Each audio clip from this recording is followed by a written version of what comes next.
Well, what we got here today is a 2012 Ford Fusion. It's a SEL Flex Fuel.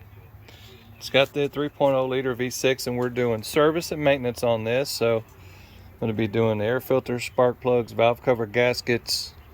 I'm going to pull this pulley off for this module here that has that half gasket on there. Whatever, I don't even want to explain that right now. I've spent a lot of time on that. But yeah, we're just going to take you along for the ride. I've done this before on the Mercury Milan not long ago, so we're just going to kind of take you along for the ride. Alright, so I've got the spark plugs pulled out already. And this is what they look like. They got about 125,000 miles on them. And these are not platinum or iridium. These are just nickel core Motorcraft CGSF 22N. These are the nickel ones, so they look pretty good for 125K, but they are definitely wore out big time. So that's what they look like. I hope everybody can see them. So I got some NGKs to go on there. Got some NGKs, TR5GPs. Got a set of these, and just put a little bit of anti-seize on there. And I've got my Astro magnetic socket with the built-on extension for it, so 5/8. These work really good, and I go by the way these feel. Here's the anti-seize that I use on that. Some old Permatex. I've had that forever. It just needs a tiny little dab in there, so you want to put that little feller in there. And I always just give it a little turn.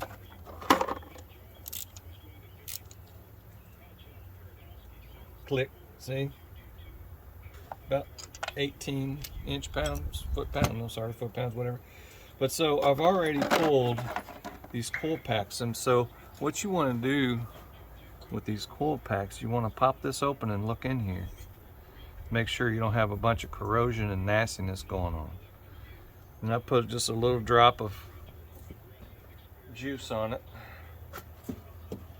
Just a little drop of silicone around it. Put that little feller back together. You don't need a whole bunch, just makes it easy to go back together and helps it seal for the future. Now, I am going to pull the valve cover off of this, but I'm not going to do it right now. This is just sort of getting ready to do that, so I'm not going to bolt these down just yet. So I'm getting my wire harness ready to come off. I'll probably pull the dipstick. I know the air filter and all this junk needs to come off, and this little guy's a 1/4 turn for that.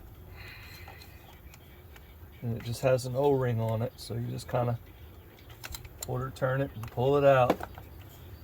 I can get it to come off. There we go. Turned it the wrong way, so yep, that's how all that comes off, like that.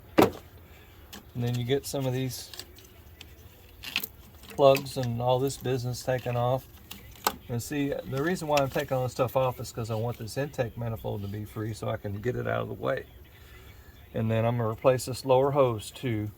That lower hose has a little gash in it. That lower hose cost $100. So we're just getting a little bit started here on this. This thing here has a funny little release on it.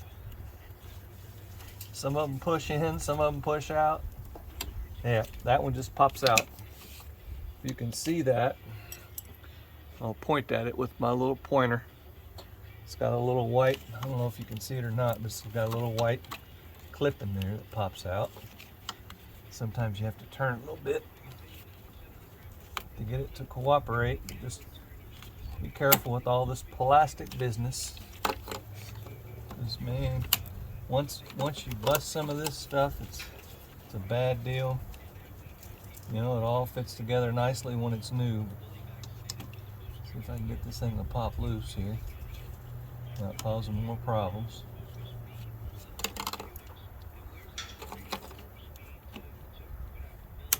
There we go. Get that out of that. Alright, so yep. Just pop this little clip out. Now, while we're working on this, you want to go ahead and pop it back in, okay? is you don't want that little clip to fall off and get lost or fall down inside the motor. You're going to push all that stuff over there. When I'm ready to, I'll pop this fuel line loose, but I'm not ready to do that yet. I'm just getting all this junk out of the way, getting ready to get that intake manifold loose. Now, you don't have to remove the battery, but I am going to remove the battery. The reason why I'm going to remove the battery is because I want to wash the battery tray and all that stuff off. That's just kind of a maintenance thing that I do. I want all this stuff to be nice and clean and brand new.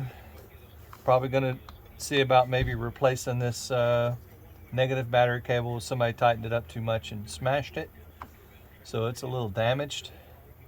So I might see about taking care of that. But the way I'm going to do this is tomorrow I'm going to get this part here and pull this pulley off and do this front valve cover, so I'll talk about that when I do that.